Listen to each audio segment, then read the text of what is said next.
Kapolres dan Pak Kapolsek silakan melapor kalau ada pengutipan.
Dinyatakan baru pertama pembangunan wafa layak huni untuk masyarakat miskin. Jadi ini ROC pertama, peletakan baru pertama dengan banyak sekitar 273 unit seluruh Aceh Utara di bawah Baitul Mal, yaitu dengan dana zakat dan infak. Mudah-mudahan dengan target di akhir tahun ini selesai dengan 273 unit.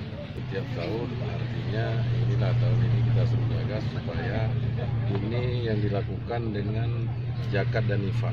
Jadi masyarakat Aceh Utara umumnya harus mengetahui artinya penyaluran zakat dan infak di bawah Baitul Mal kita lakukan tepat sasaran untuk yang berhak, yaitu fakir dan miskin.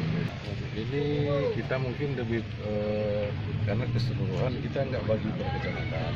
Kita lihat keseluruhan artinya fakir dan miskin. Setelah revitalisasi kota, jadi kesejahteraan yang masuk proposal ke bawah Baitul Mal, jadi langsung ke tim survei dan bawah Baitul Mal kelayakan yang penerima zakat dan infak tadi fakir dan miskin. Pak Kapolres dan Pak Kapolsek silakan melapor kalau ada pengutipan. Ini kita lakukan benar-benar penerima infak dan zakat.